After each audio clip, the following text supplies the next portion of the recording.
And Donovan Sharp, and welcome to this, the fifth edition of the How to Relationship Podcast. I, of course, am joined by the lovely and talented Devon. Devon, how are you tonight? I'm doing great. I'm glad the Eagles won Yes! decisively on Monday night, Yes, which yes, was a yes, lot yes, of fun to yes. watch with you. Made you chicken wings, and Yes. it was good. Yeah. This week has been a little challenging, but we get the bad weather coming in today, and it's just so muggy and gross. But Yes, it's yes. supposed to be like fall tomorrow, which will be really nice. It's like a 65 degrees. So Okay. you know me, I love that. Open the windows up, air the house Okay, out. all right, Yeah, good I love the stuff. fall. All right, yeah.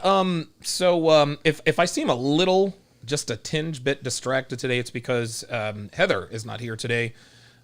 She couldn't find, or her sitter could not make it today, so she couldn't find an alternate babysitter. So it's on us to pretty much do everything. Quick confession: I am unshowered. I have not taken a shower. I always say to myself, I'm going to take a shower before the podcast, but there's always there's always so much to do. I almost never get around to it. Lucky for you, they haven't invented smell-o-vision yet. You remember smell-o-vision? No, I don't From remember. you can't do that on smell-o-vision. television. Oh, I remember you can't do that on television. I do not remember. I do not They're remember like, smell-o-vision. imagine if you could smell through your TV. Oh, like- that would be that would be the game changer, to be able to. No, we would have a podcast called Walter's Farts. Oh my God, yeah. Walter. Nobody would Jesus watch Christ. ever. Yeah. By the way, you need to clip his nails because Alright. dude, he's killing me with those. So today is going to be kind of a little bit of a different. I think every Thursday, I think it's probably good to do this. So every Thursday we're going to do a Q&A. If you guys have questions, you guys are more than welcome to put them in the chat, or you can jump on the Zoom link. We have I actually remembered it this time Oh. you to put pin it the in Zoom chat. link. Yes, I pinned the Zoom link. Cool.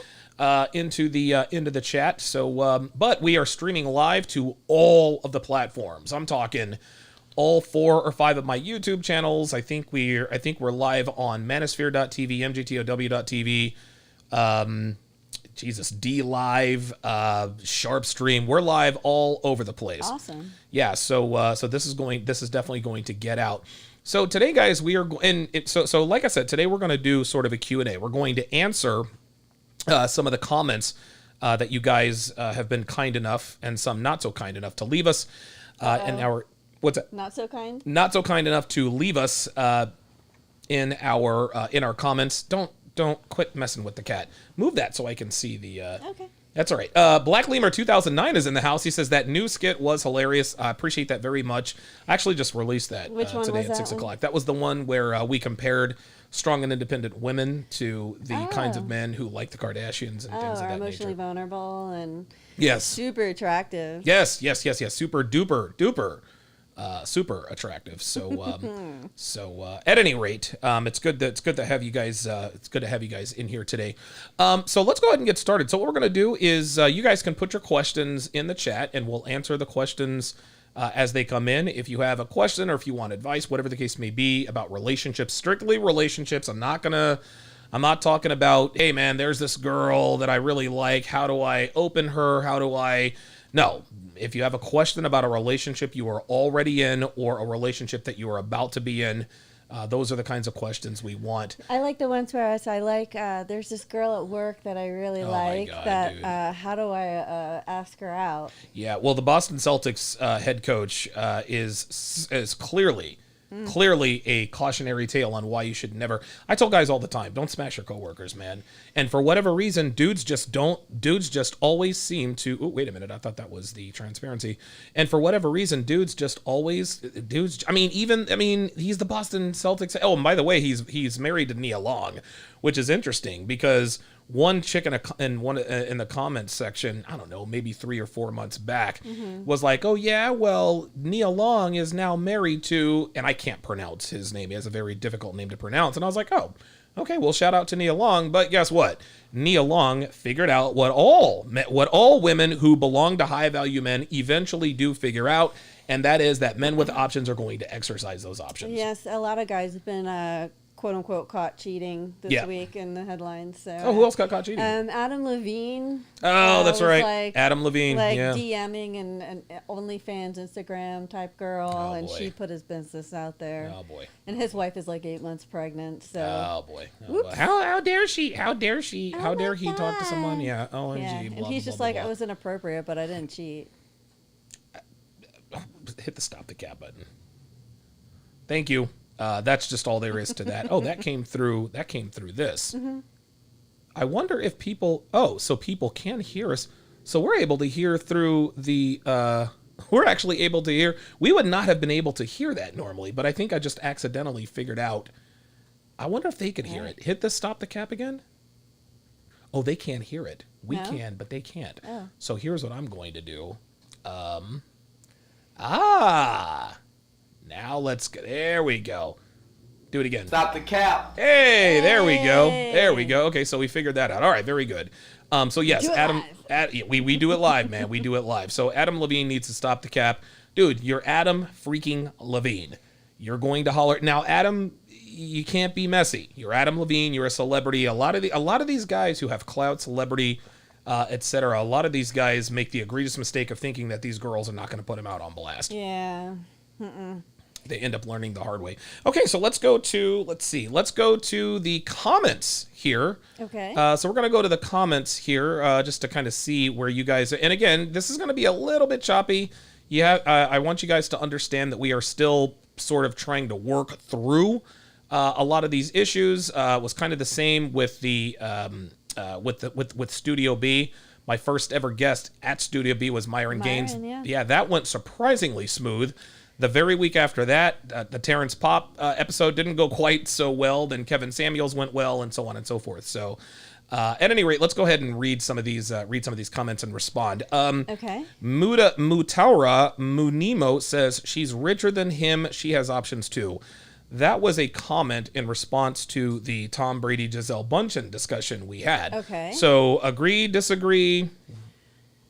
I mean, I agree. Kind of. Okay.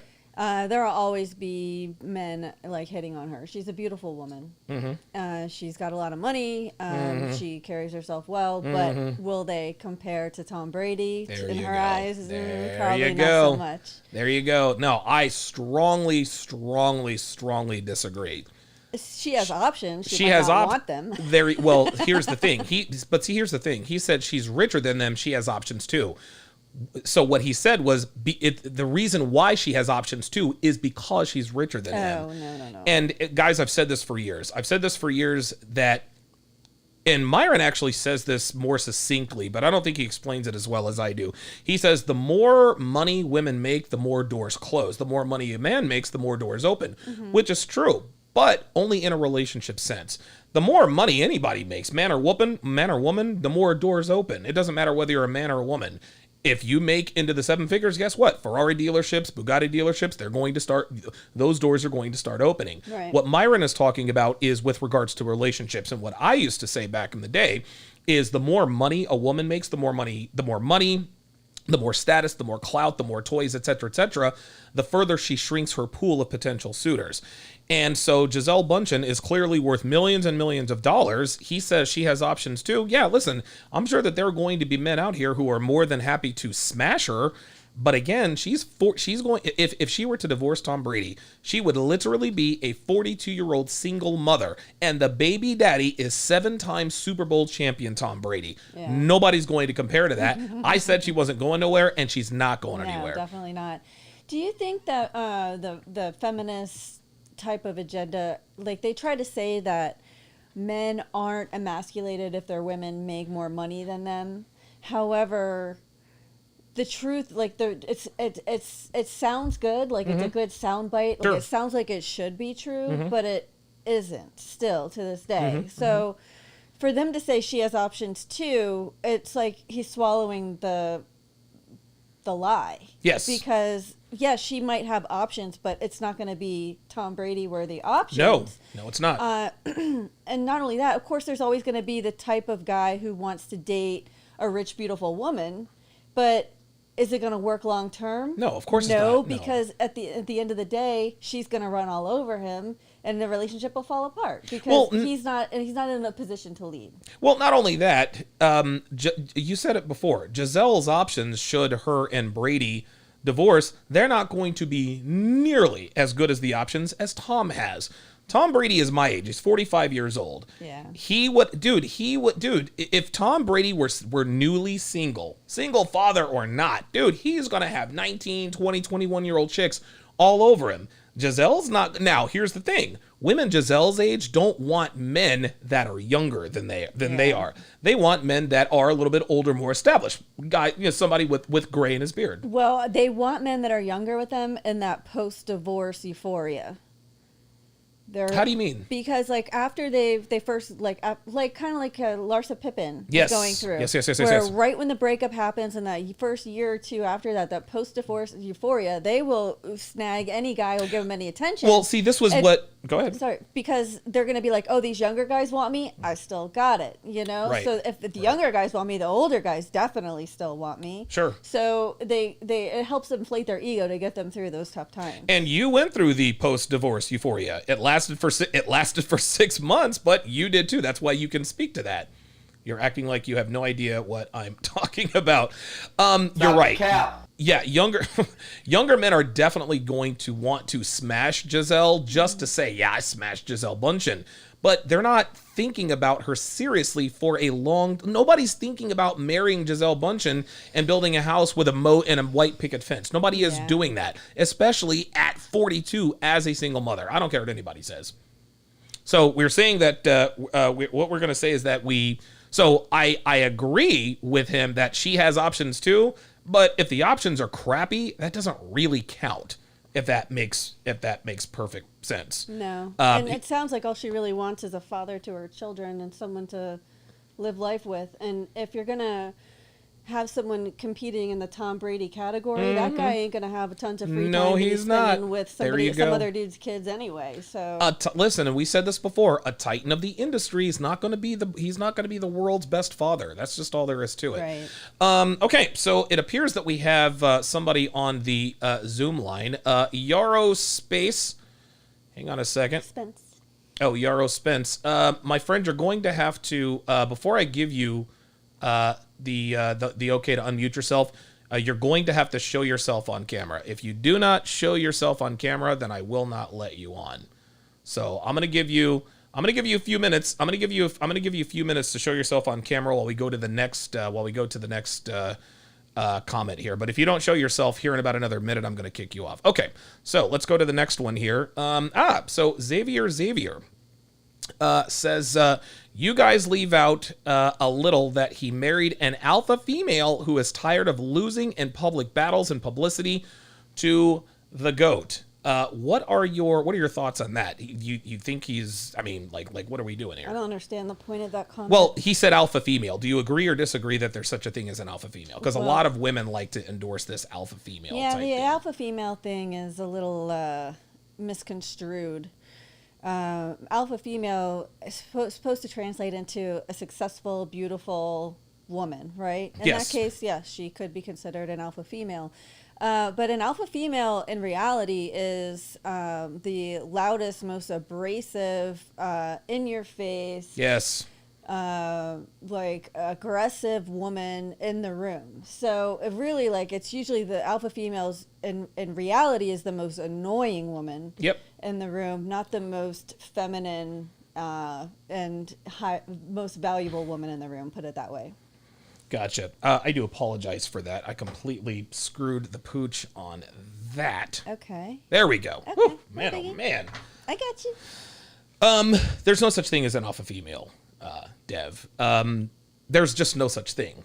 I can't tell you why there's no such thing. Well, the reason why there's no such thing as an alpha female is because it's not a woman's job to lead. Women are not cut out to lead. Sometimes women do have to lead in the absence of males. Mm-hmm. World War II, the black community, to name a couple.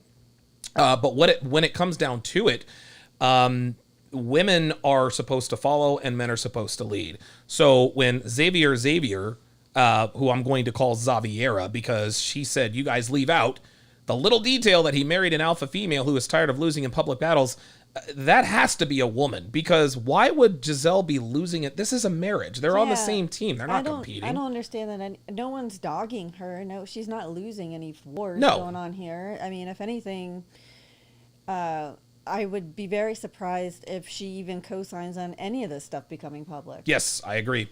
I totally agree. So, sorry, Xaviera. I actually knew a girl. Her name was Xaviera.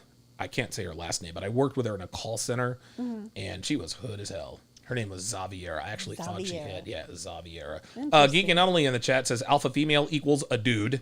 Totally understand that.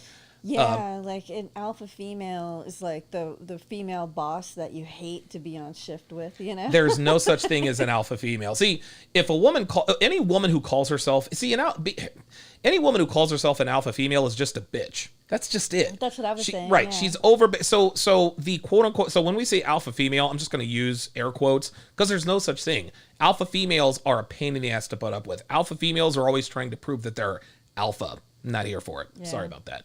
Okay, let's go to the end. The whoever that was booted because they didn't want to show up on camera. You have to ask them to turn the video. I did. I asked them to turn on the video, and he or she did not. Okay. But all right, I'm gonna put the link, the Zoom link in the chat again. It is pinned. If you guys have any questions, comments, you want to add to the conversation, etc., just let us know. I think Mike had a question. Scroll up a little. Michael Matroke. Oh wow! Oh boy, Mike Matroke is getting personal. Michael Matroke, let's go ahead and bring up the let's bring up the super chat section. So Michael Matroke wants to know what do you like about each other the most, physically or well, I mean I don't know. Let's do one physical, one non-physical. Okay, you first. Okay. I already know what the physical is. So it's attractive. What do I like? My skin. Physically, you love my skin. Well, I like your size. I like your height. I like your shoulders. Oh. I like you make me feel safe. So that's something that I really like. Okay. I remember when we first met. I don't know, because I was big. You say you make me feel small. That's what you said. I was just like, whoa. Yeah. Anyway, so yeah, that's what. And as far as otherwise, I like your. It's like I like and I hate it at the same time, but like how boisterous and excitable you are. Because like the first time we watched a movie together was Finding Dory. Oh yeah, that's right. That was on the plane on the way to Hawaii. Yeah, to Hawaii, and you turned into a 5-year-old almost. Oh, like you were just like so. Well, you really enjoyed yourself. Yeah, all right. And it was contagious. You know, so it made me enjoy it even more. So. Yeah. Listen, man, that was actually a very fun flight. I will say that. My favorite physical thing about you is your ass. And it's your ass. Jesus Christ, really? Man. Yeah. 100%. My ass now or my ass 5 years ago? Your ass now definitely looks better. And this is interesting. So your boobs were my favorite feature when we first met. You have enhanced, so clearly I paid for the boob enhancement, which has definitely been worthwhile as you guys get a good look at there. You guys get a good look there. But your ass, now you always had a very shapely hindquarters, but you have busted your ass in the gym, literally and figuratively. And now there's still a little bit of room for improvement, but I like where it's going. Boobs, dude, and you have, honestly, man. I don't know which I think are sexier, your legs or your ass. Your whole lower body, 100%. The thing that I like the most about you that is non-physical, I would probably say your willingness to comply. Every once in a while, I will give you instructions, and sometimes, and you haven't done it in a while. You used to push back a little bit, but now you trust me implicitly, and I think that's probably my favorite thing about you is because everything that I do for this relationship and us, it's just not just for kicks and giggles. It's because there's a how can I put this? There's a purpose for it. There's a purpose and for for it. the longest time, it took me, like I wouldn't necessarily push back, but I would question things, and that would just show that, hey, I don't trust you. Yes. You know, if I just take you at your word, do what you say, things turn out. It's always going to turn out. Yes. Like it hasn't not yet turned out. That's right. So, That's right. And listen, I don't get them all. I don't get everything right. I make mistakes. I make errors along the way, but my track record relative to my mistakes is pretty damn good. It is. It's pretty good. So Yarrow Spence, I'll tell you what, Yarrow, jump back in. I'm gonna take a chance here. I'm going to allow you to jump back in to the Zoom call because it sounds like you have a really, really good question for us, and I need a little bit more detail. Devin and I need a little bit more detail before we can give you any advice on this. So while you're jumping in, we'll go to the next comment here. Okay. So the next comment is, this show is male chauvinistic. Which one? This show, because that's, she's commenting on the How to Relationship podcast chat. Okay. So what are your thoughts on that? Sure. You think it is? Yeah. It's interesting. Women who hear of us, Olivia just discovered Andrew Tate. And this is funny, on, I think it was our Sunday Zoom call, somebody told me that you're lucky to have Olivia because she's a Gen Zer. She knows what's hip. She knows what's, this and that and the other.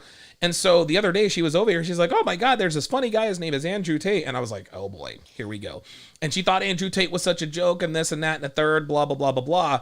And so I had to explain to her the way they're positioning this makes him sound like a joke. But if you really listen to what he says, he's telling the truth. So people that there's a propaganda of clowning him in order to paint him in a certain way. Yeah. Yep, that's exactly right. And so women like Jana Joseph, she's probably never even watched the show. She probably has no idea what the show is about. And people say, oh, you're chauvinistic, you're misogynistic, blah, blah, blah, blah, blah. They're basing that off of clips that people use to propagandize what they're trying to propagandize. What's the word for like a female chauvinist? Oh, you mean the female word for a misogynist? No, that's a misandrist. Oh, I don't know what the female word for chauvinist. Feminist. I guess. I suppose. I don't know. Yeah. I mean, there's always going to be, if anyone who expresses an opinion can be called anything. Yes. Yeah, So, of course. We're not here trying to put women down. We're trying here to raise them up. Yes, of course. And help them be successful in relationships rather than on again, off again, on again, off again. There you go. That's exactly right. Emotional damage and all kinds of stuff. Emotional damage. Geeky Anomaly says, Top G, I got 2 Bugattis, doesn't matter. Love it. Love it. I think my Andrew Tate impression is pretty good. I might actually add him to the spoof of the 6. Has Kona ever been on the show? Kona's never been on the show. So this is our oldest cat, Kona. She just turned 4 years old. Yeah. On the 15th. Mm-hmm. She just turned 4 years old on the 15th. She just creeps shout around out to here, Kona. super quiet. That's all she does. Kona anything. is the most well-behaved cat ever. She really, really is. She never causes any trouble. Her throwing up has actually gotten a little bit better. Yeah. It has actually. Yeah. And so all of the cats, all of our problems have been resolved. Why? What did we? And I know this is off topic, but I'm gonna open up another Zoom link for Yarrow Spence. I'm going to open up another Zoom link so that we can get him in here because I kicked him out and it's not going to let him back in. But what did we do that cured our cats? What did we do? I don't know. We rearranged a lot of stuff. Okay. So this area kind of used to be their space. Yes, it did. Now that doesn't smell like them anymore. None of their stuff is in here. Mostly. And we got the second litter robot. That's right. So they have, we have 4 animals, 4 cats. So yes, we have two litter robots, guys. Yeah, litter robots, dude. Oh my God, that thing is awesome. Because every time a cat goes in and leaves, it'll spin, it'll sift the litter, and then so there's always fresh. Okay. And so now we have 2 of them, so there's always a clean place. Yes, to go. yes. Yeah, and I think that really helped. That and we stopped free feeding them so much. Like we were filling up their bowls every single day. Like they have 4 bowls. We were filling them to the brim every day. Right. And they would just eat and then throw it all up Yes, everywhere. yes, So now we only put a quarter cup of food in each bowl, and each one has a preferred bowl that they use. So it kind of knocks down on how much they're consuming. So yeah, I think we took a couple of measures. I do like the fact that that was the first thing we did. There's the new Zoom link, Yarrow Spence. If you want to jump in, I just put it there. I'm going to pin this one because the other one is no good anymore. Yeah, the interesting thing is I think it did start with us sort of, and this is the way we problem solve. Yeah. This is the way we problem solve in our own relationships, in our own relationship. That's just always how we've done it. We took measures. We said, okay, this is the problem. This is the issue. We really need to get this problem solved. We got the problem solved, and there it was. Okay, so, all right, Yarrow Spence, good to see you on here, man. Okay, so let me go to all right, very good. All right, Yarrow, so let me switch the sound here. So what's going on with your lady, man? Tell us what's happening here. So first off, I love my mom to death. That as most of us do. Of course.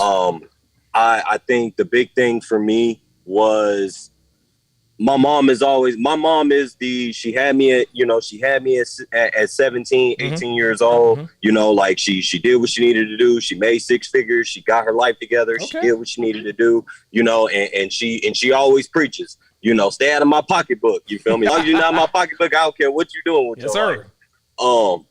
And for me, that I'm the oldest of 4. Okay. I don't know my biological father. He was killed in Houston when I was younger. So the only person I've always had was my mom. I've always had her back. I've always been a rider, and regardless of what my mom needed, I'm always there. Okay. As Tom got older, a lot of the things that my mom used to tell me, like little stuff, like when I was in high school, there was this girl that I used to that I had a crush on or whatever, and she worked at Chipotle. So my mom used to crack jokes like, Spencer, you really want to get her? You gotta go up to Chipotle and ask her for some guac and chips. Okay. And she was like, just be smooth with it. So I was like, okay, cool, Ma. All right, I'm gonna do it. Went up to the school.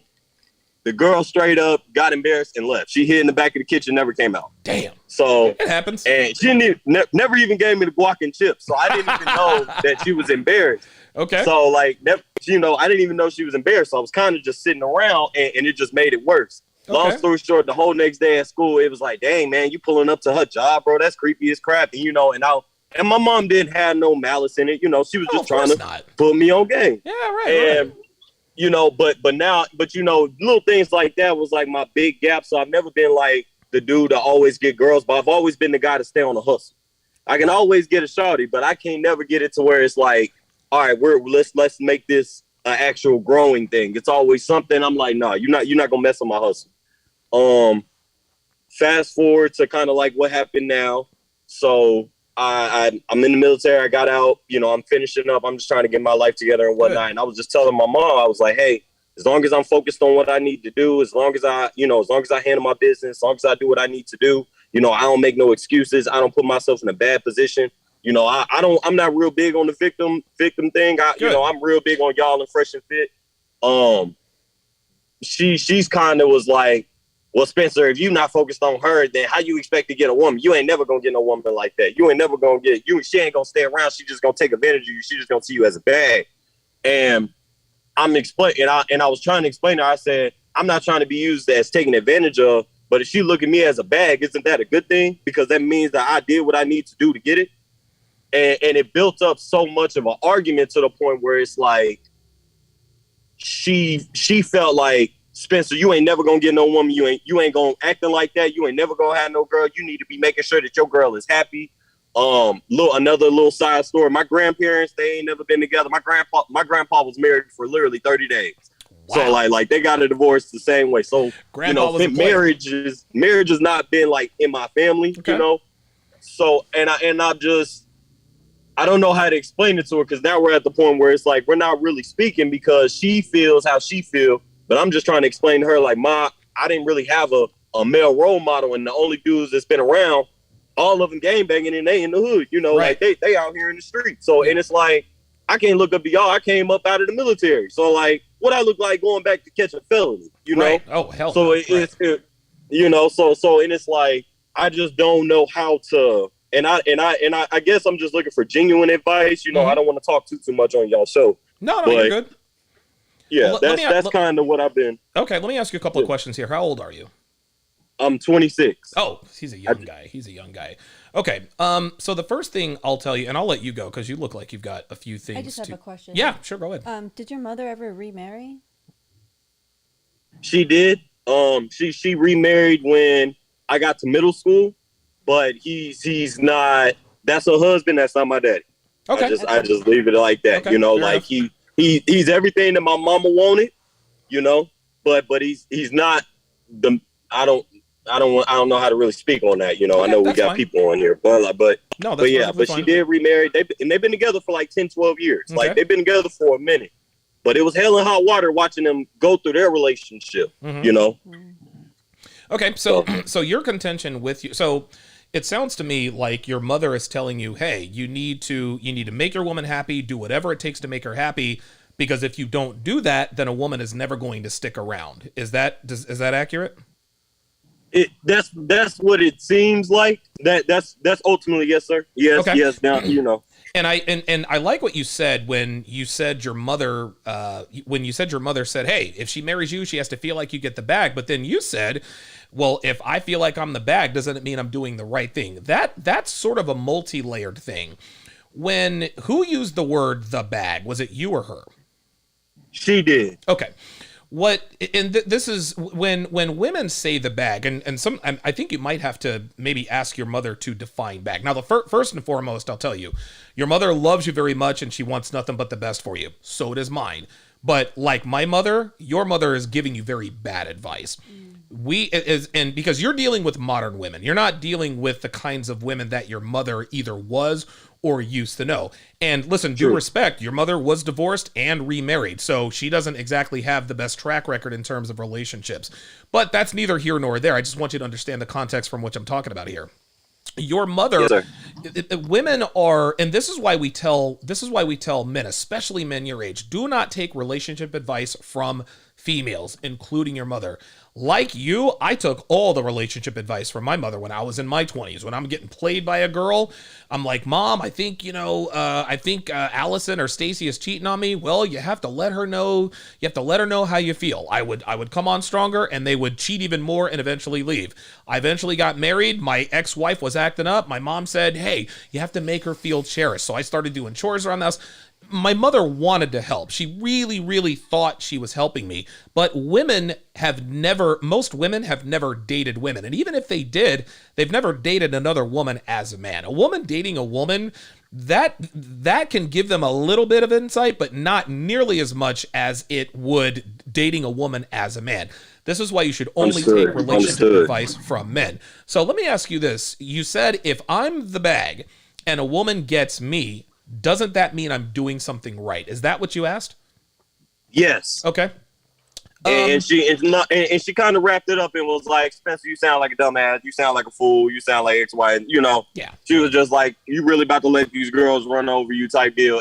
And that's where the conversation kind of got mute, you know, because I'm like, I don't really know how to respond to that. You know, I was just like, I was just trying to explain to her, if I'm doing what I need to do, and whoever my future wife is, if she wants the best out of the world, and I'm working my ass off to give myself the best in the world, she just kind of want to tag along with what I'm already working with. So I was like, okay, cool.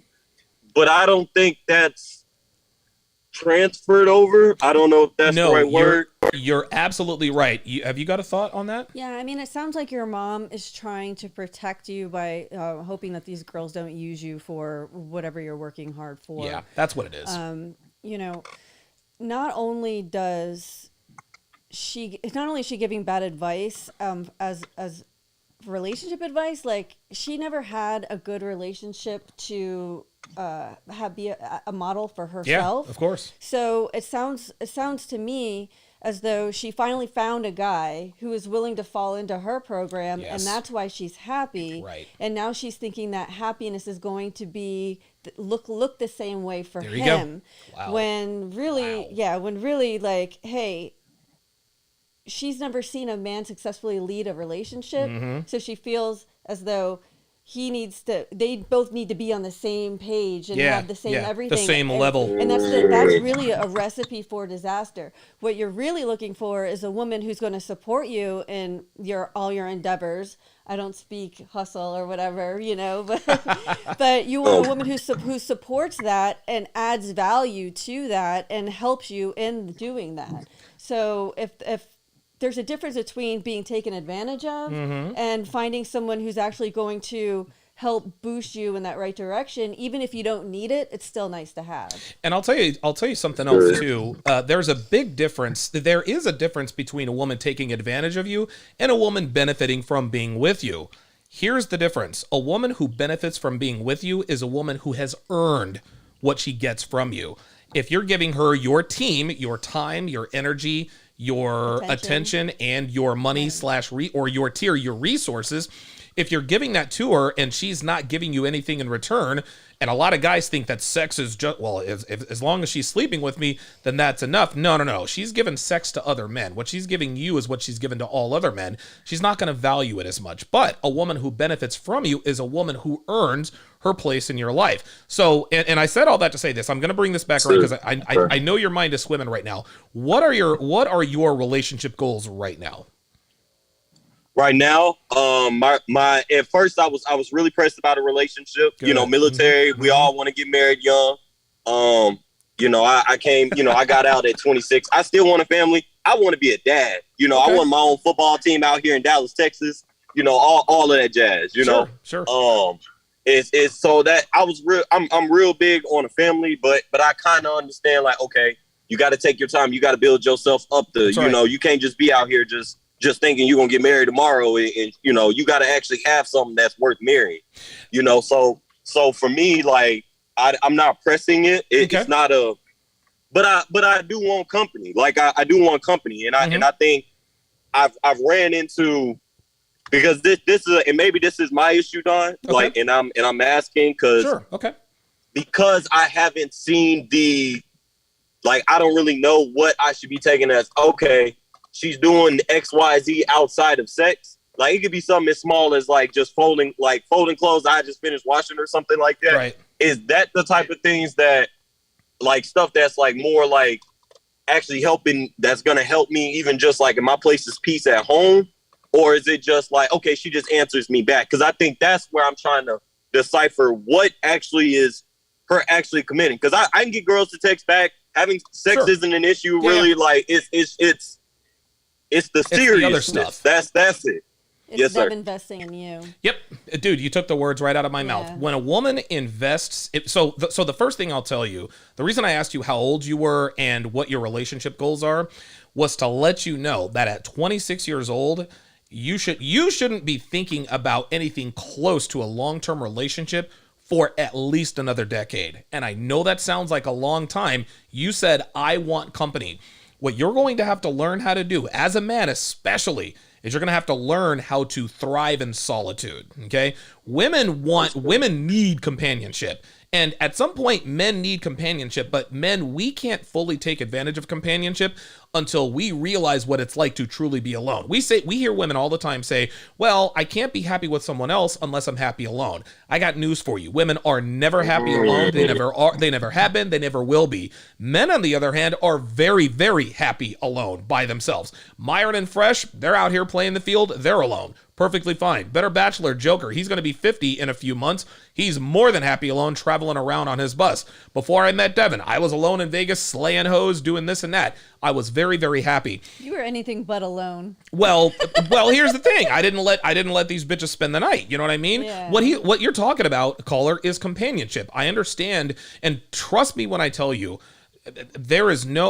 I appreciate having someone as a companion, but I could not appreciate her as much as I do now if I did not learn how to thrive in solitude. And the reason for this is because nothing's guaranteed. Because our relationship could end tomorrow. Listen, we have this great relationship and our 6-year anniversary is coming up in January, but it could end Congratulations. at any time. Right. It could end at any time, at any reason, or for no reason at all. So I needed to make sure that before I committed to this relationship, that I could not just be exist. You need to thrive in solitude. Make money, make muscles, learn game, learn frame. This is MLD. Let's move to the next part of what you said a little bit earlier. Yes, Not only that, a man who thrives in solitude is very attractive to a woman. Yes. Because he doesn't need the outside influence of other people. She doesn't have to worry about what his mom's saying or anything like that. It's just, okay, he's alone, he's driven, nothing can knock him off the square. And that's what attracted you to me. Am I wrong? Because one of the things. Yeah, I don't rely on anybody but myself. And so when you learn how to thrive, and when I say thrive, I mean kick ass by yourself, then you can start thinking about maybe inviting women into your life. Now, what Devin said earlier is 100% correct. So you asked us, what are some of the behaviors that will show me that she has value to me outside of the bedroom? It's when she it's when she invests her time into you. And I'll give you a scenario. We have most modern women these days they'll see you, they'll hook up with you, they'll exchange texts with you. Every once in and if they want something serious with you, they'll maybe cook you a meal or two, maybe they'll clean your spot once or twice, maybe they'll do laundry, but they don't do it for an extended period of time. Then as soon as you ask her to be in a relationship, all of that stops, okay? Because she was really faking the funk. What needs to happen is a woman needs to invest her time, her energy, her attention, and her emotions into you for at least 1 year without entertaining any other guys. You understand what I mean?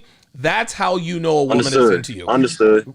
I call this plan A energy. When you are a woman's plan A, you know it. She's blown up your phone. She's always at your crib. You're always at her place. Hey, let's go do this. Let's go do that. Here, I made this for you. I want to do that for you. Let's take trips, et cetera, et cetera.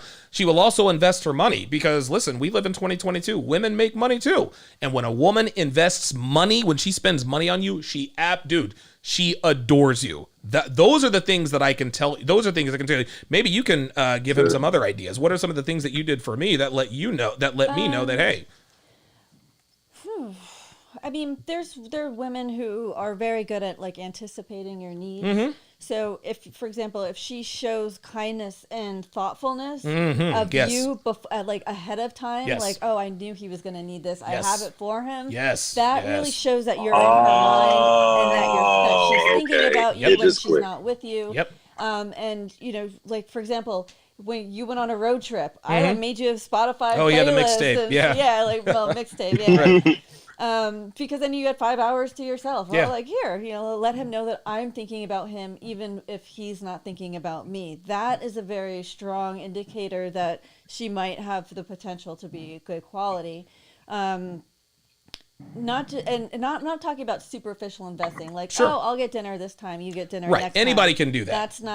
Anybody can do that. That's not investing. Investing is, you know, seeing that you move into a new place and she brings over a house plant and a crock pot or something, you know, that. Or you offhandedly mention, oh man, I got a hole in my socks. I need new socks. And then the next time she comes over, she has socks. Or she notices that you're low on toothpaste or mouthwash.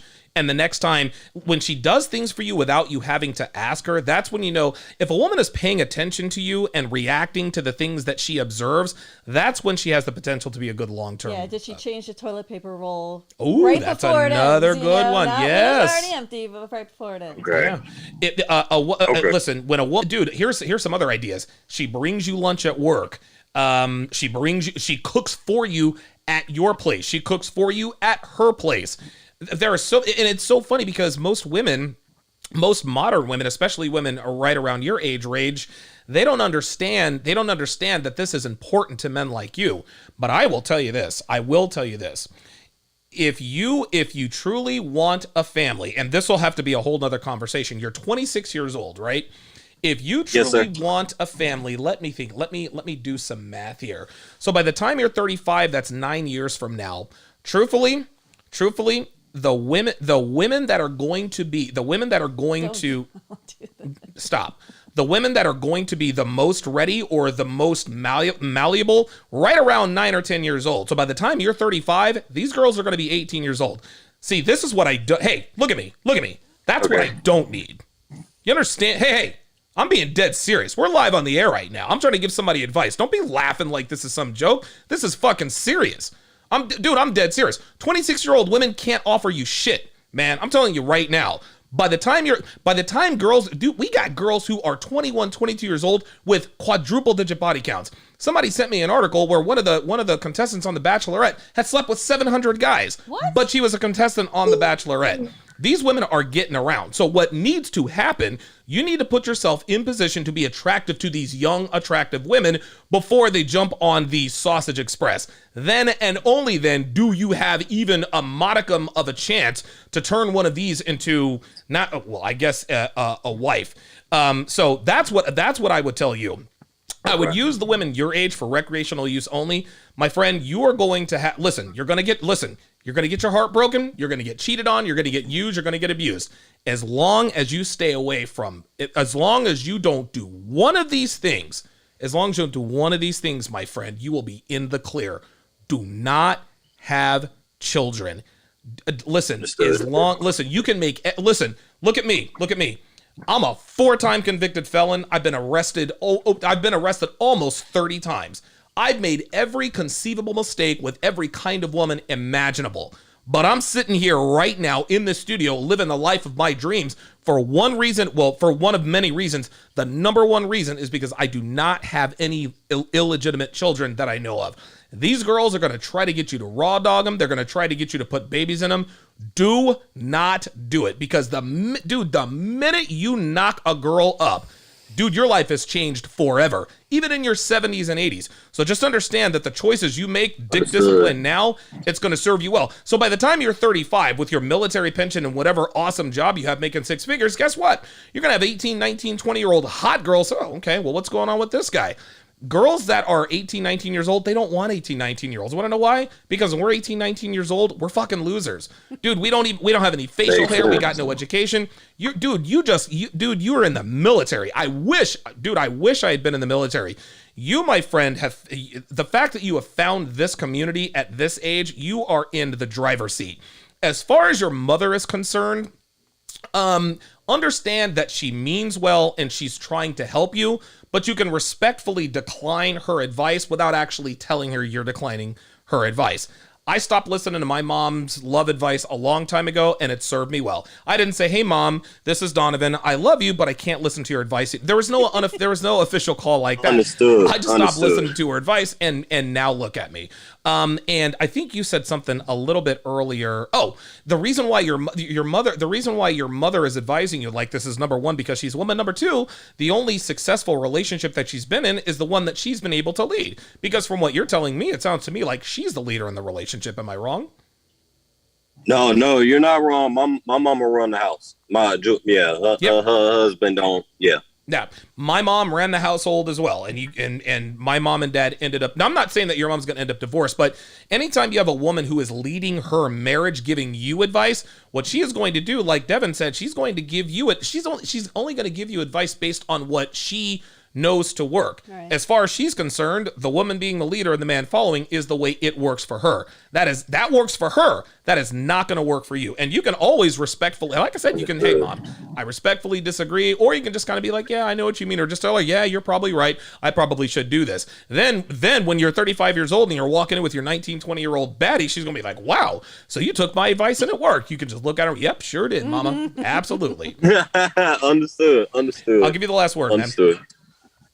Okay. Well, that was it. I appreciate it. My biggest thing was just understanding. My last relationship, I was dating a 38-year-old. Okay. I think she was 38. She was born in 88. Okay.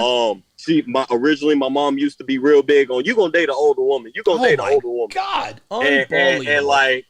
And I did. She was born in 88. I was born in 96. My mama was born in 78. So she was right in the middle. God, he said 78. I'm old enough to be this kid's but it was going well for a little bit. What happened? Why did it end? I think she cooked every day. She always made sure she was clean. She was always at the house. She always did something. But I would be lying to you if I lied to you, Don, because there was a moment where she was like, "How come you don't never post me online?" Because at that point, I kind of already knew it was just sex, and I didn't want to make it serious. There it is. And that's what ultimately it was. And when as soon as she kind of realized that, and I told her, I said, "Hey, maybe we should just end this relationship." and that's when it kind of switched. Okay. You know, and I realized that, you know, like she know a lot, you know, she's smart, she older than me, so she knows. Yeah, she knows. Yeah. And I kind of got caught, and this is for anybody out there, but in the state of Georgia and Cobb County specifically, if somebody, even if they're just if y'all are having casual sex for 30 days straight, if she can prove that she's been there for 30 days straight, you can't just kick her out. That's right. And that created and that's what ultimately led to the conversation that we had. There you go. Because I was just like, okay, my mom said date somebody older. I don't want to date her older. You know, I'm talking to her thinking, you know, she told me she was a career woman. She did all this stuff when I was in high school and everything else. Come to find out, she's been working at Magic City for the past 12 years. Oh, no, it's a strip club. know. Oh, really? Unbelievable.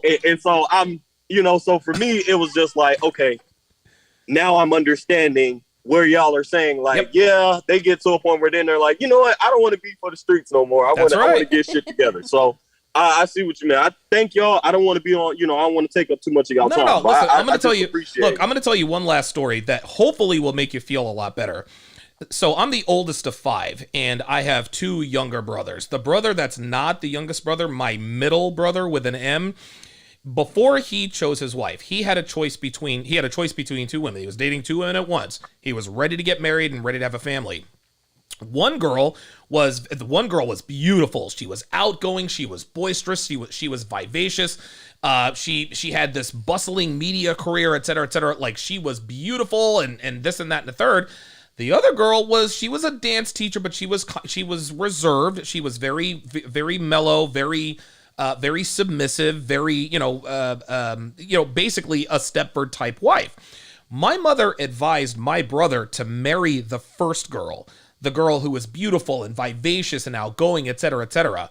My brother ended up marrying the second girl because something in his mind told him that even though this girl would look much better on my arm, this girl is going to be a much better wife. And guess what? My mother and my brother still have a wonderful relationship. My mother wanted him to choose. This is not even somebody he dated. This is someone he married, and he is still married to her to this day. They have 2. Oh my God, his kids are freaking cute as a button. Oh my God.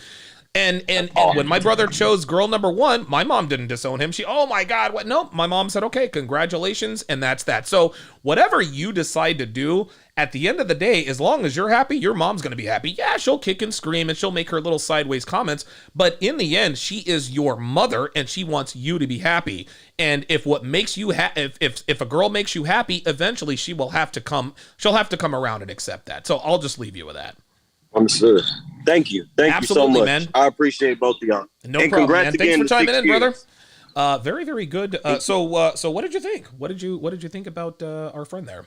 Yeah, I think this is happening more and more and more with single motherhood, single mother households. Yeah. It's unfortunate because I kind of had a feeling that she led the relationship when he said that his stepdad is not a father figure, not. He didn't have much to say about him at all. He was like, I'm not going to speak on that. Right. But he's been his father for almost half his life. Sure. You would think that if the mother wasn't leading the relationship, she would be, okay, this is your dad. He would have more of a say because the father leads the home. There you go. Regardless of biology, so to speak. So that was an indicator to me that it's like we talk about with Kevin Samuels all the time. Mm-hmm. Would you let your boyfriend or new husband spank your kids? And they're always like, hell no. Yeah, right. So that right there was pretty obvious to me. I think one question that Kevin always asked that used to always get him: would you want your son to date or marry someone like you? Yeah, and that would always get them. I think this guy's mother would probably honestly be like, yeah, I would love for him to marry someone like me. And she would actually believe it, but that's not something you should do. You were on point. You gave really, really good advice when you said that his mother only saw a successful relationship from her vantage point. I never ever would have thought about that. Yeah, because he had mentioned that even his grandparents weren't together. His grandparents. Yeah. So if your grandparents aren't together, then your mother obviously didn't have an example of a healthy, successful relationship in her life. And her first mate or choice or whatever, mother or the father of her children, she's not with him anymore. Yep. So that could have very well have been a male-led relationship that she just couldn't handle because she'd never seen that before. Wow. Yeah, it was foreign to her. Yeah. So she didn't know how to function. Yeah. Single motherhood gets a single motherhood. Let's get into the super chats here. Shout out to Quincyology. Welcome to Chat Privileges. At Quincyology to welcome him, I presume, to Chat Privileges. If you would, Quincyology, put your age and location in the chat. This is how we build like-minded local communities. Shout out to JBellies11 with the $2 super chat, says, this is gold. Shout out to Manosphere Highlights Daily. Love that dude. Shout out to Quincyology with the €20 super chat. Appreciate that. Geeky Anomaly with the $2 super chat. This is wise stuff. He says, remember, men, your load is worth $250,000 per shot. Your thoughts? For women, it's Oh their my whole God. life. It's their entire life. Oh my Yeah. God, exactly. You can put a price tag on either one, so just don't be reckless. No, don't be reckless. Dick Discipline. That dude's got a lot. Dude, that dude is 20. He's 26, former military, good looking guy, good head on his shoulders. Man, oh man, I'm envious of that dude. I could tell. I was like, dude, oh my Man, God, I wish I we could do switch it. places. Oh my God. Here's the thing. He said, yeah, I dated an older woman. She was born in 88. And I'm like, wow. His mother was born in 78. I'm like, oh boy, I was born in 77. I'm old enough to be this kid's mom. Dude, yeah. It kind of tripped my brain too when he said 88 and I'm like trying to do Wait, math. did he mean 60? No, we're officially older now. Oh well. Okay, so With let's age comes wisdom. Yes, and wisdom. And a lot of mistakes. and yes, lots and lots and lots of mistakes. Let's go to the next chat here. Ava says, yes, there are vows that are against cheating. The controversial vow was the wife's vow to obey, which didn't apply to the husband. What are your thoughts on that? What do you think Ava's trying to tell us here? The wife is to obey the husband. The husband doesn't need to obey the wife. Right. I think it always frustrates me. It makes me laugh and it makes me angry that there are so many women, and this is almost always black women. Their rebuttal is, yeah, but that goes for men too. Women shouldn't sleep around. Well, neither should men. Bitches ain't shit. Well, niggas ain't shit. Every argument, every point we make that they agree with, they always counter with, yeah, well, that goes for men too. Men and women are different. Well, I mean, if she really wanted to have an argument, you could pull up the 10 Commandments and say, thou shalt not covet my neighbor's wife. Oh my God. Right? And that specifically says men should not choose or go after women who are taken. So, I mean, let's mince words here. This isn't theology. This isn't philosophy. This is just reality. Well, what she's trying to say is that the controversial part was that the wife was supposed to obey the husband, which didn't apply to the husband. You can't obey each other. There's only one captain. Yeah. There's one CEO. There's one pilot. There's not a pilot and a co-pilot. This ain't American Airlines, okay? Mm-hmm. There's only one captain. There is no co-captain. There's no associate head coach. You ain't Danny Ainge, or whoever the associate coach is for the Celtics is now the main guy. No, there is a leader and a follower, Ava. Obeying your wife does not apply. You know, it blew my mind when you told me that the pilot never pilots, the co-pilot pilots. The pilot is there in case the co-pilot messes up. Yeah, what I was talking about, quick story here is so I read a book called Outliers, and in Outliers, and pay attention, guys, because I'll bring this around. There was a chapter in the book called the Power Distance Index. The long and the short of what the Power Distance Index is, the Power Distance Index in the United States is very small, okay? We can criticize the president. We have access to the president via Twitter, blah, blah, blah, blah, blah. Right. The Power Distance Index in countries like, say, Cuba or China or Russia, very, very wide. You can't criticize their leaders, otherwise you turn up missing or your family, whatever the case may be. Mm-hmm. You understand the difference. Japan Airlines, I think back in the 1980s, don't quote me on this, they had a string of plane crashes. Planes were crashing a lot more frequently than they should have. And so they hired an outside consulting company to come in. Okay, why are these airlines, why are your planes crashing so much? And so what they did is they listened to the little black box of one of the crashes where the plane just flew right into the mountain. The pilot who was flying the plane, so the co-pilot is, hey, look, man, this cloud cover could make the could make the mountains hard to see. The pilot who was flying the plane, the more experienced of the two, kind of shrugged him off and said, "No, I got this," etc., etc. And so 15 minutes later, they crash into the side. So the pilot wasn't listening to the subordinate. The pilot was not listening to the subordinate. Gotcha. So, and this is a little... No, oh, I'm sorry, Varun, you're right. It was Korean Airlines. I'm sorry. I apologize. You're absolutely right, Varun. It was not Japan, it was Korean. Thank you for that. That's exactly right. And so what they discovered, and this is interesting. And a lot of people don't realize this about aviation. When you make a flight on American, Delta, Spirit, any other most American-based airline, Southwest, etc., the pilot with the most experience doesn't fly the plane. He is the co-pilot. The pilot with the least amount of experience and the least amount of flight hours actually pilots the plane. That way, when the co-pilot gives a suggestion, the pilot listens because the co-pilot has more experience in the air than the actual pilot. That makes sense. I had it a little backwards. Well, no, I understood exactly where you were coming from. The way that works in relationships is the man is always supposed to fly the plane, right? The man is always supposed to fly the plane, but every once in a while, I do have to give the reins over to you if I'm busy doing something. Right. But before you make any decisions, you come to the pilot. You understand? So this isn't, and again, and I've talked about this before. This isn't a partnership. This is a relationship, and relationships have a hierarchy. And hierarchy, there is a pecking order. It is me, and then there's you. Sometimes I will bequeath some responsibilities onto you, but you're always asking me, hey, you said to buy X, Y, and Z. Should I do A, B, and C? And I'm like, yes, go ahead and do that. Right. What are your thoughts on that? Well, I think the hierarchy is a good example of any high-functioning government, corporation, Yes.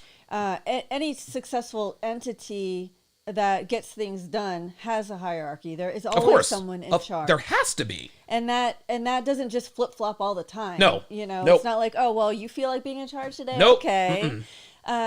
So I think that is an apropos way of putting it. Absolutely. Very good. Yeah. So the controversial vow was the wife's vow to obey, which didn't apply to the husband. It's not supposed to apply to the husband because just like you just said, there can only be one leader and leaders are not interchangeable. Right. Because if leaders are interchangeable, then you have no leaders and nobody respects the leadership of others.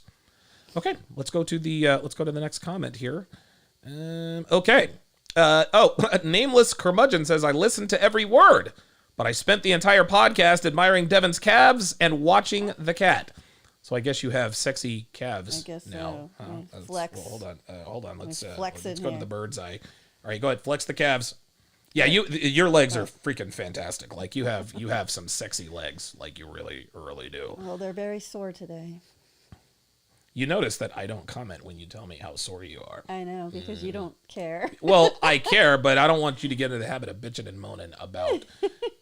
there's a comment in here. Let's look at the... So this is funny. Somebody said...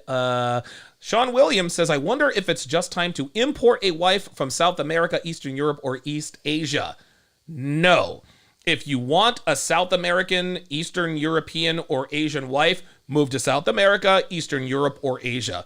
If you import a wife, Mr. Williams, that wife is eventually going to fall prey to everything around her. And it's interesting. When men import these wives, it's almost as though the women in their lives do their level best to try to sabotage that relationship. Yeah. They get in these women's ears. He's making you cook again? Oh no, you can't be doing that. Yeah. And at some point, they fall victim to the feminist propaganda. Mm-hmm. Oh, okay. I guess you didn't have anything else on that. Okay. I don't know much about that topic. Okay. All right. Very good. Let's go. Okay. Let's see. Kofi. This is an interesting comment. He says, every woman has a breaking point, but particularly if she's with a high-value man, she may be the master of looking the other way if her husband has cheated or cheats until he fathers a child with a mistress or mistresses. Even then, although the percentage drops, some wives even remain married to the man even after her husband has fathered a child or multiple children with other women, namely Rita Marley, Bob Marley's wife. Mm-hmm. What are your thoughts on that? That's true love. She loves him so much that he could do no wrong. That's not true love. That's true value. Bob Marley is a fucking legend. He's the greatest reggae artist of all time. Yeah. Rita Marley wasn't going nowhere. No. Okay, so he fathered other kids. He made her the main one. She wore his ring, right? Right. We talked about this the other day, and I said it's the figures. If you're worth 8 figures, in other words, if you're worth at least $10 million, you can have your wife and your mistress living under the same roof with you. If you're worth 7 figures, you can have your wife and your mistress living on the same property. She just needs to live in the guest house. If you're worth 6 figures, listen, your wife can know maybe that you have a side chick or a mistress, but if you're worth 5 figures, your wife or girlfriend cannot know that you have a side chick. That's really what this comes down to. I don't know what Bob Marley's net worth was, but he's the greatest reggae artist of all time, which may as well make him a multi-millionaire. One love, baby. Yep, that's what it goes. Oh, that's cute. I was going to say tough gong. Mr. says they are taking over fireworks in Japan already, but the Japanese love their fireworks. That was in response to the video we did with the drones. Yeah. Wow. How about that? What are your thoughts on that? Dude, that was one of the coolest things I'd ever seen. I mean, that was insanity. This is the age of eco-friendly, sustainable entertainment. So all of those drones doing what they, without running into each other, hitting each other. Yeah, that's pretty amazing. That was crazy. That was absolutely crazy. Let's go to the next one here. Sharp, you have a pretty girlfriend. Well, that's cute. What do you say to that? Thank you. Appreciate that. Very nice. Marcus Laguna says Devon is hot. Well, how about that? Thank you. Oh, wait a minute. Marcus Laguna says Devon is hot. Shadow Dancer says she's the only reason I watch this podcast. As Devon gets embarrassed. This is why... Because of my sense of humor. Well, this is why I show you these things, to lessen your itch to go get validation from other people on social media. Is I try to share these things with you just to let you know, hey, other men do find you attractive. Hey, and should you want to shoot your shot at one of these... I need, baby. Oh, my God. Good answer. Very good answer. Let's go to the next one. Scheduled, that's interesting, says, why do you know Jigglypuff, though? So the reason I know who Jigglypuff is, and Jigglypuff is a Pokemon, is because I used to watch, when I was in my late teens, early 20s, I used to watch this awesome cartoon called The Adventures of Batman. Hang on a second. Oh, no, never mind. Called The Adventures of Batman and Superman. And there was this one crazy commercial that Robin, and it was like another realm. There was Batman, and then there was Kid Robin. He was Robin, but he was a kid, Teen Titans. Okay. And so Tim Drake he's in his bed. He's like, Bruce, read me a story. He's like, I have got to go fight crime. He's like, read me a story, read me Jigglypuff. You guys could look this up on YouTube. He says, Jigglypuff. He's like singing it in the Batman uniform. So I thought that was actually pretty funny. That's the only reason I know who Jigglypuff is. I thought Jigglypuff was that weird feminist meme. Oh, you mean Big Red? No, the purple hair girl. I think was yelling at Milo. Oh, Milo Yiannopoulos. I don't know, something like that. Oh, that could be it. I'm not really up on my... It's been a while. Up on my memes. Yeah, okay, very good. Let's go to the next one. Yeah, that's how I know Jigglypuff's scheduled. I like the name, though. Let's see here. Phil Cerna says, why are you out of shape? Put in the work, mister. The reason I'm out of shape is because I got lazy. Bottom line. That's it. I got lazy. And within a few months, I'm literally going to be in the best shape of my life. Listen, man, contrary to popular belief, us Manosphere red pill guys, listen, we're human too. We don't have it all together all the time.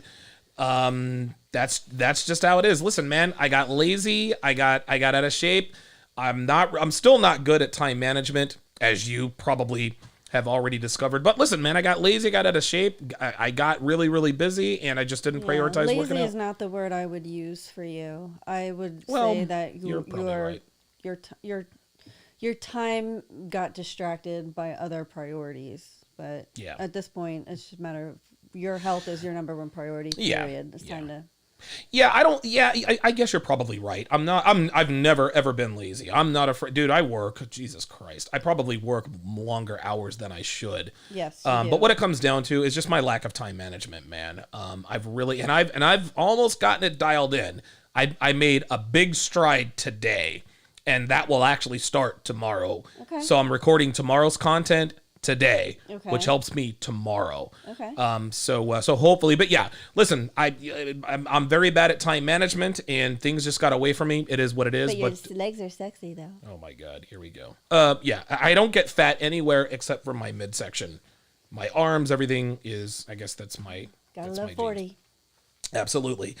Scheduled is in the he's in the chat with the $5 super chat. He says, "Watching Batman, respectable explanation. Great show, guys. Appreciate that, Scheduled. Appreciate that very, very much. Thank you very much for watching. Jigglypuff. Jigglypuff. You guys got to look that up. It was funny as hell because Batman he's getting ready to go fight crime. He's like Jigglypuff, and then Jigglypuff starts to float. Oh, it's crazy. It makes me wonder why people think that you're not really like this in real life. Like people are like, "Oh, Donovan put on an act. Is he really like this in real life?" Let me just tell you that this guy rewound commercials because he likes the animals in the commercials. Oh my God. He sees a cute baby. He sees Oh food. my God. It's pause, rewind. Did you see that? Whoa, yes, honey, whoa. I saw it. Wow. How come you weren't even looking? I saw it yesterday when you paused and rewinded it, honey. There is that one pet commercial, the one by Science Diet. I Yeah. love that commercial. The dogs jumping in. They the all water. jump in at the same time. Oh my goodness, that's the greatest commercial ever, man. It really is. But yes, I do have a soft side.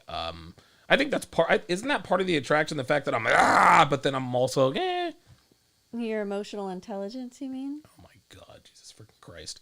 Emotionally, Yes. well, no, I am as emotionally stupid as the rest of them. Well, you're also intelligent to not show your emotions at certain times. That's very true. Very true. There's that. That's very true. Uh-oh. Geeky Anomaly says, "Don't even get Don started on Street Fighter." Oh, no, Man, oh my God, dude, that was the game. That was the game. I spent so much. Oh my God, I can't remember. I can't tell you how many quarters. Perfect. All right, very good. Let's see. People are only as loyal as their options. Social media keeps them open. What are your thoughts on that? Yeah. That is, yeah. Mm-hmm. Yeah.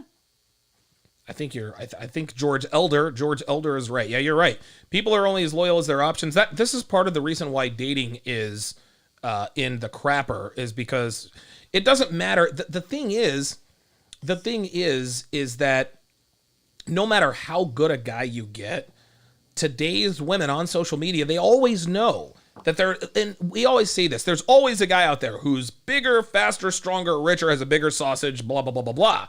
Well, social media allows women to seek this stuff out. Right. Ergo, they're never satisfied. Yeah. They could be with Chris Hemsworth, and they're still on social media looking for Chris Hemsworth just a little bit more. Plus Chris Hemsworth plus. Yes. Yeah, like a stream. Yeah, Chris Hemsworth plus, now streaming. Mm-hmm. Yeah, exactly. Okay, let's continue. Omar Lara says, the, quote, most hated Donovan Sharp, ladies and gentlemen. I guess he's probably privy to all of the hate that I've received. You guys have to understand that most of my hate comes really from one direction, from one source. And the reason why this source hates me is because he ate me. Well, he hate me because he ain't me. You're so stupid. There you go, trying to be black again. He hate me because he ain't me. No, the reason why this source is, and it's interesting. I don't even want it to go. Well, I don't care. I'm going to talk about it. The reason he hates me is because I caused him to expose him. I caused him to expose himself. Yeah. He has gone on when he discovered that I was putting on the Conference of Masculine Excellence. He decided to go on a smear campaign and try to drag my name through the mud, and I've successfully pulled off 2 CMEs. There will be a third. I don't know when. I'll make that announcement as soon as another announcement is made. But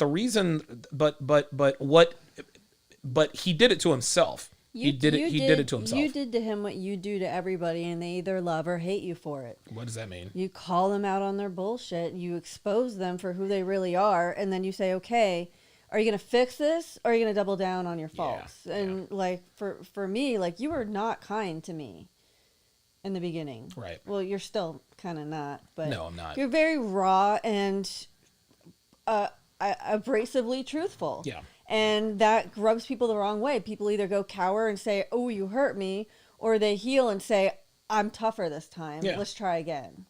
So it can either bring the best or the worst out of people. And well, I will say this. this. To go one way or the other with you. I will say this.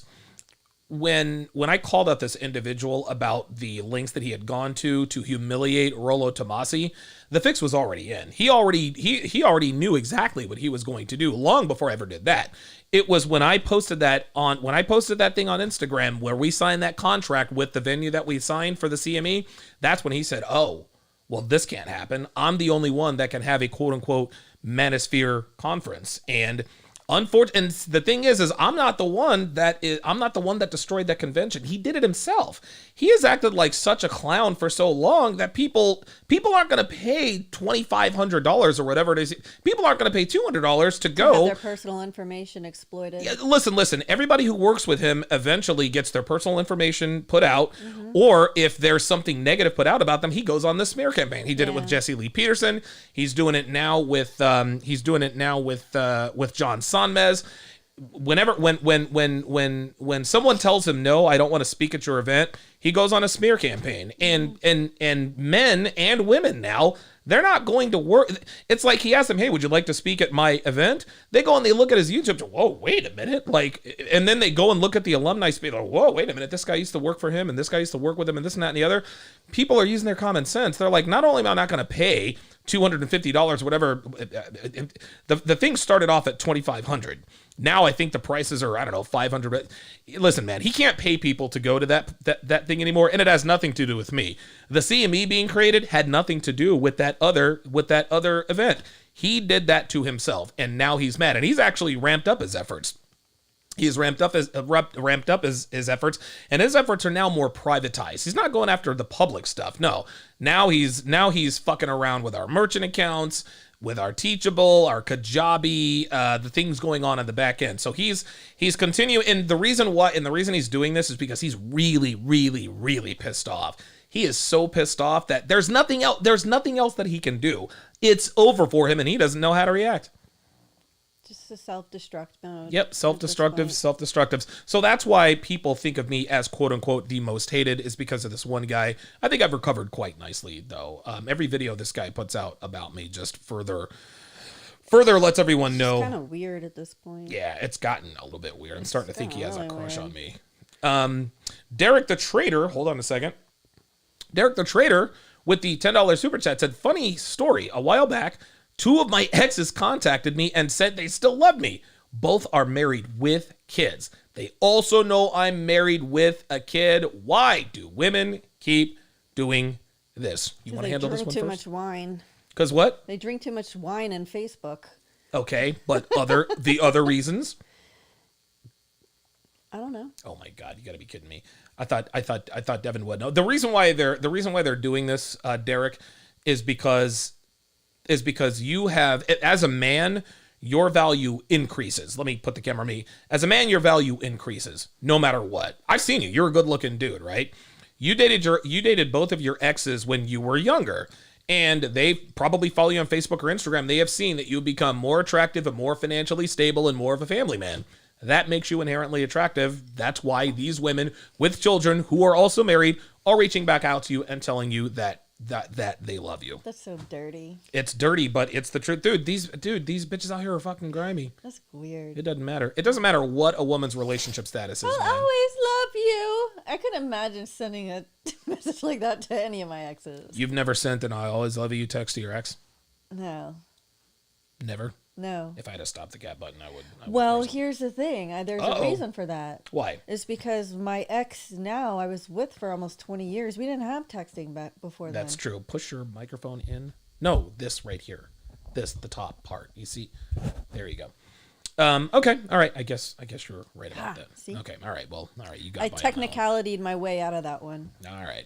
Now, this is interesting. So, Sage Oldman says saying social media destroys relationships is like saying guns kill people. It's not the device, it's the morals of the people using it. All choices come with ramifications, either good, bad, or indifferent. What are your thoughts on that? You think that's cap? I think that's cap. Why do you say that? It's no, guns don't kill people, people kill people. Like that argument. Like, put it this way. Things are used with intent. Okay. Okay? Mm-hmm. Tools are used with intent. I can take a hammer, I can build a house. I can take a hammer and I can destroy your house. Mm-hmm. So, yes, it's not the hammer itself isn't inherently evil or good. It is just amoral, just like we say sex is for Amoral, not Right. immoral. Amoral. It's amoral. right. Yes. So, what does it say? I can't read it. It's a social media saying social media destroys relationships is like saying guns kill people. It's not the device, it's the morals of the people using it. All choices come with ramifications, either good, bad, or indifferent. Okay, well, social media also causes mental illness, depression. Yep. It's known to basically destroy people's lives by triggering deep-seated anxiety, unhappiness, and all kinds of things like competition anxiety and all of these things. Not only that, the misinformation and all of the other. So it's a multi-pronged problem.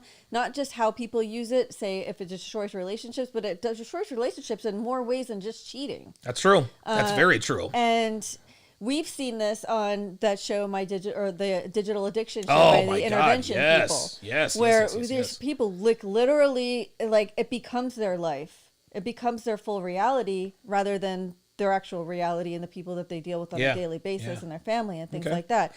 So I think that's trying to oversimplify the problem. I understand what he's trying to say, but honestly, yes, the morals of the people using it, but there are inherent dangers. It's like saying cigarettes don't kill people. People who smoke cigarettes kill people. I like that.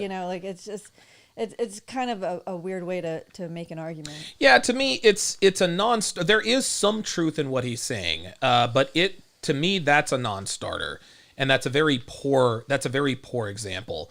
And I'll put it to you this way: okay, guns don't kill people, people kill people, but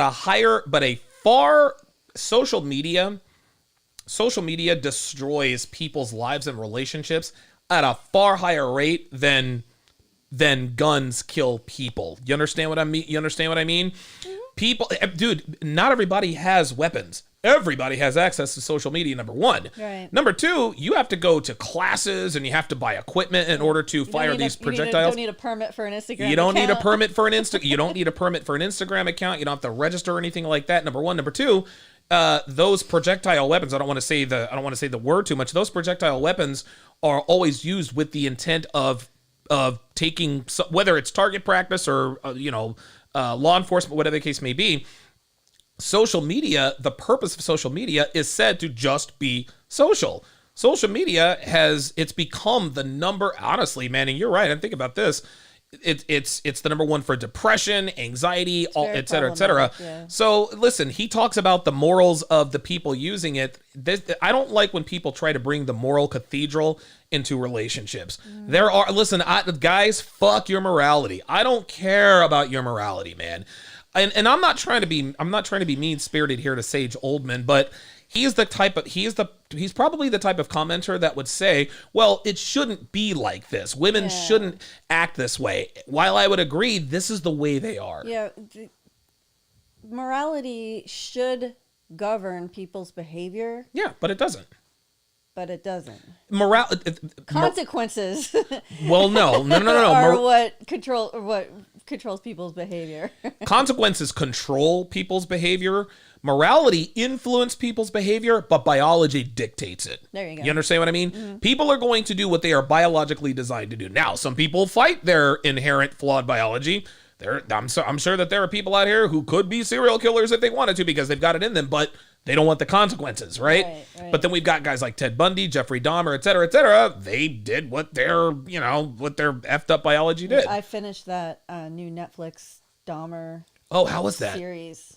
Was it good? Weird. Yeah, it's It was creepy. weird. Yeah. They picked the perfect guy for it too. Yeah, they did. They did a great actor. But Evan Peters.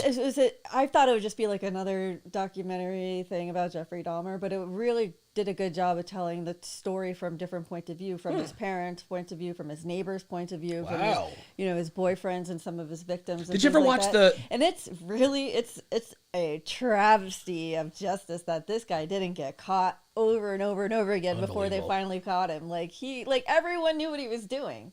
But nobody. But no one, because he lived in a poor black neighborhood, the cops wouldn't take his black neighbors seriously. And wow! Now that I didn't know. He was also preying on a lot of young black men, gay black men. So now you're gay and black and in a bad neighborhood, and now this white guy is just running roughshod over everyone. Moly, yeah. Good God! Now that I didn't know. Yes. Did you ever see the Ted Bundy movie with Zac Efron? Yeah. That was really well done. Mm-hmm. Who else was in that movie? Haley Joel Osment, the kid from The Sixth Sense. I See Dead People. Yeah, okay. Yeah. He has not aged well. He's not as cute as he used to be. Not as cute as he used to be. Macaulay Culkin. Ugh. Oh God, he looks like a weirdo. Oh, and Sean Astin from Goonies. Yeah, but he looks like an adult. Yeah, well, I don't know. Okay. I just, I just finished watching Lord of the Rings, all the Lord of the Rings movies again. Yeah. Wow, he came a long way from Goonies, because I was like, oh my God, he's so cute. One-Eyed Willie. Yeah, right. Remember, everybody had a crush on him because of One-Eyed Willie. And now I'm like, ugh.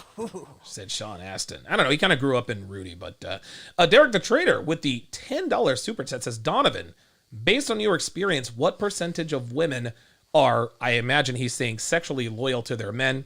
I don't know, maybe 25%, and that might even be a generous number. I think it's generational. Okay, well, based on us being in Generation X, then yeah, definitely 25%. Yeah, 25%, and that might even be a conservative, a liberal number. Double D, $10. $10 says, what would an ex reach out after 2 years of no contact and blaming you for their shortcomings in life and a quote-unquote noit roba on me? What would she reach out to you after 2?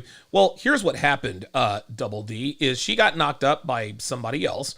That somebody else could not give less of a shit about her.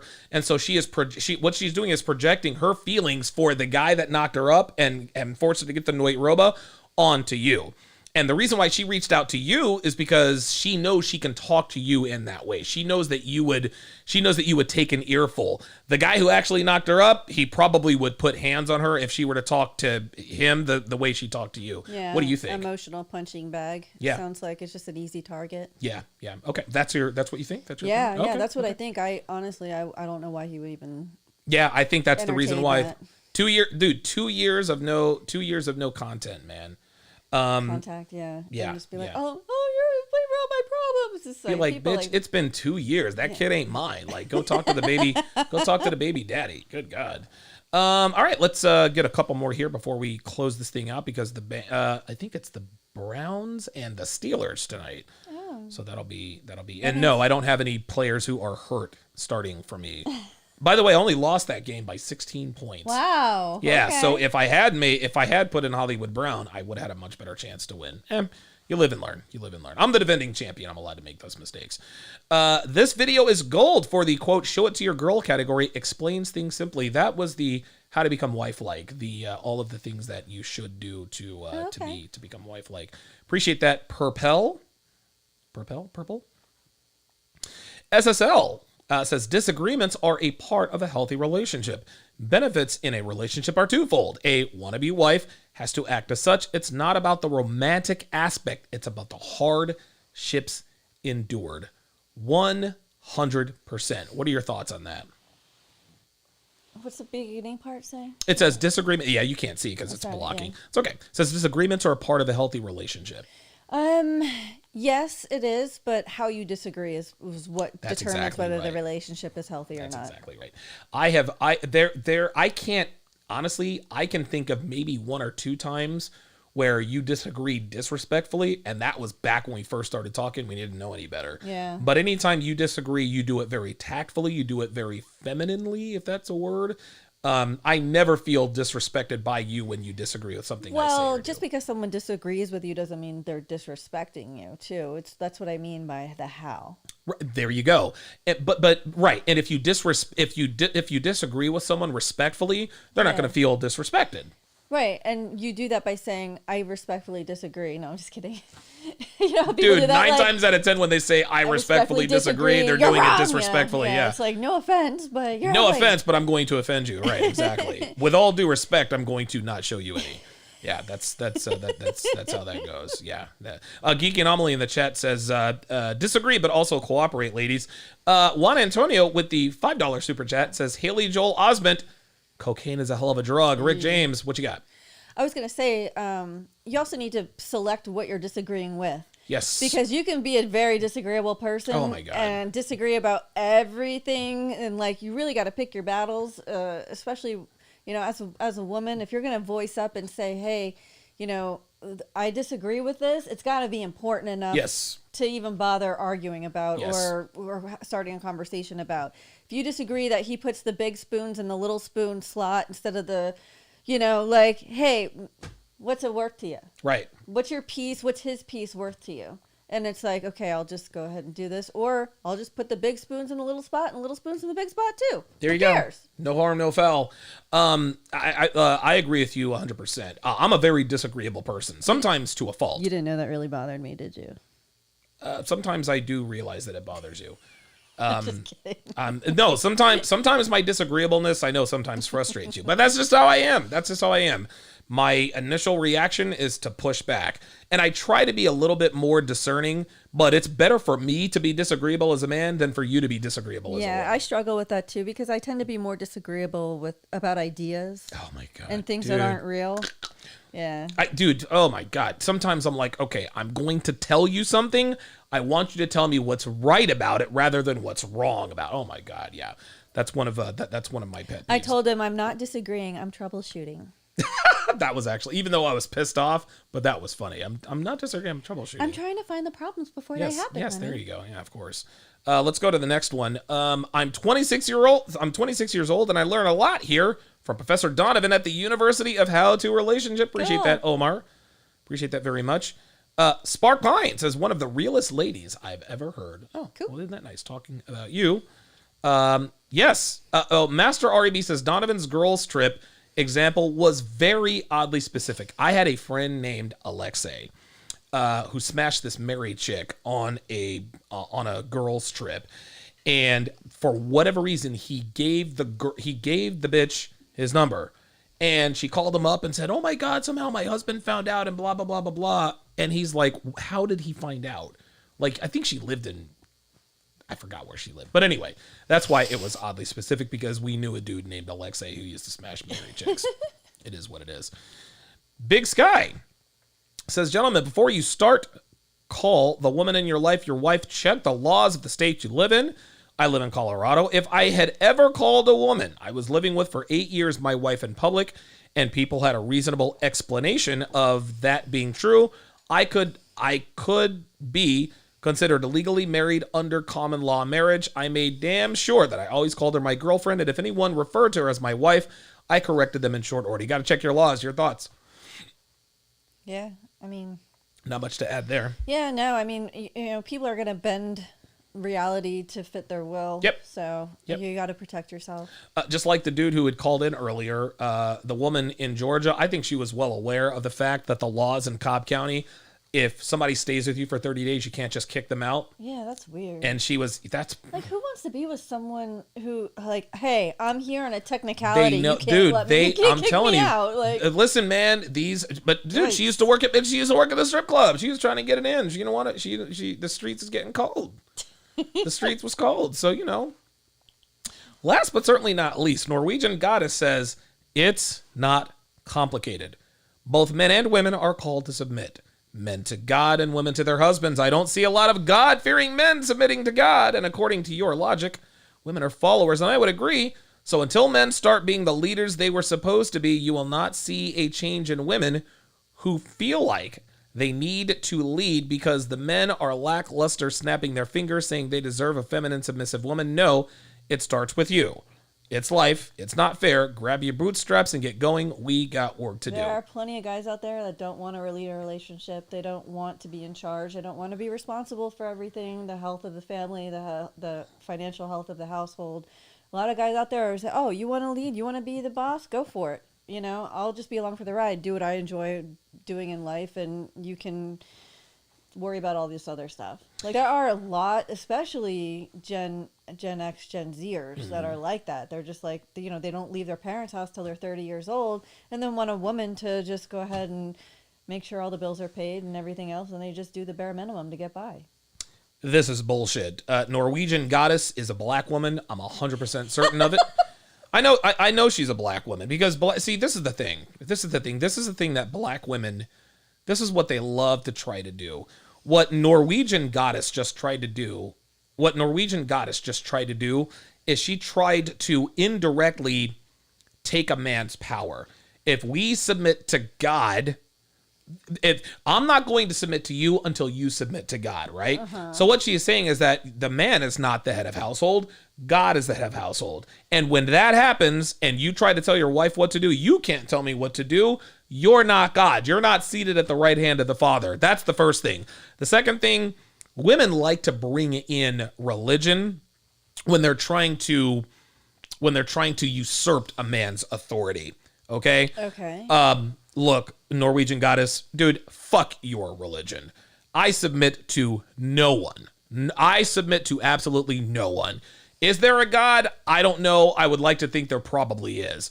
But if you're not going to submit to me and I'm here and I'm living intangible, how the fuck do you expect me to submit to someone I've never seen, touched, tasted, or smelled? Do you think that it's because men should submit to God as a higher power to keep them accountable? And accountable to who? God. To God. But Like, how is God? Well, you're right. How is God going to keep me accountable? How does God keep me accountable? How would he do that? Hold on, let me ask you. No, hold on. There's no such thing as karma. It's just cause and effect. How do I keep you accountable? God, how don't you keep me accountable? If you slack off, what happens? You let me know? Right. If I slack off, how's God going to let me know? Yeah, exactly. This is what I'm talking your about. Health and things No. That's not God. The reason I'm fat is because I ate too much and didn't exercise enough. It wasn't God. All right, I'm going to make Donovan fat to let him know. No, that is simply, that's biological cause and effect. Yeah. A lot of people like to say, well, there's no such thing as karma. There are consequences. There are sequences and consequences. There are actions and reactions. So it's like if men are going to control the behavior of their wives, then the men have to at least be under the control of God or something else. It's almost like it's a way of skirting submission. Yes, I'll be submissive to you if you're submissive to this. There you go. So that way you're still submissive to something. That's it. Black women do not want black men. They don't want men to be in charge. And if you submit to God, then you're not the leader of your life. You're not really the head of household. That's why when she says it's not complicated, both men and women are called to submit. No, Norwegian Goddess. Women are called to submit. Men are called to conquer. That's why we conquer both men and women. As far as I'm concerned, somebody said God. Yeah. God put me in charge, Norwegian Goddess. And oh, by the way, let's not let this get by. This little heresy. She called herself a goddess. So I'm supposed to submit to God, but you're supposed to be a goddess? Yeah. Where's the thunderbolts and the... Yeah, the reason I know this woman is black is because she went over the top by calling herself a Norwegian. She might as well have called herself a Norse Viking goddess. Dude, like, Shaniqua, like, really? Come on, man. Like, come on. Dude, I swear to God, it's funny, what black women try to do, they try to make comments as white men or white women. Yeah. They say, I'm a white man and I love black women. No. You're a black woman trying to prove a point by lying. Get the fuck out of here. Final thoughts on tonight's show. Yeah, that was a lot of fun. I like that we covered a lot of different topics. And I really enjoy people zooming in to talk to us. Yeah, that was a lot of fun, man. Yeah, I hope that more people do that. I really encourage you to, what is it, Tuesdays Saturdays and Sundays at Yep. 7:00. Thursdays, Saturdays, and Sundays. Mhm. 7:00. Just if you're not doing nothing, zoom in, tell us what's on your mind, tell us what problems you're having in your relationship. Or you can send us a video message to advice@donovansharp.com. And we can play it on the air and answer it. If you're not available, we can always just go ahead and do it that way too. Some people That's a good, we should start advertising that more. So give us a video voicemail if you'd like. And have a great night. Okay, got a couple more super chats here. So Derek the Trader says, went out with a Swedish model when I lived in Dubai. She listed her status on Facebook as in a relationship with some guy back in Sweden. After she was done with me, she also made her way around town. This is why long-distance relationships never work. Geeky Anomaly says... Doing in Dubai? Oh, my God. Jesus. Oh, my God. Oh, my God. Don't even get me started on that. Geeky Anomaly with the $10 super chat says, her comment indirectly suggests that only Christians are capable of having good relationships, then explain all the non-Christians in healthy relationships. She can't, because black women can't really see past their own inadequacy. And you can tell them I said that. That's no surprise. When Fresh and Fit say it, they go viral. When I say it, they expect that from me. Yeah. You know how that goes. That is going to do it for this, the 5th episode of the How to Relationship podcast. Devin and I are going to now watch the Browns and the Steelers, and we will see you guys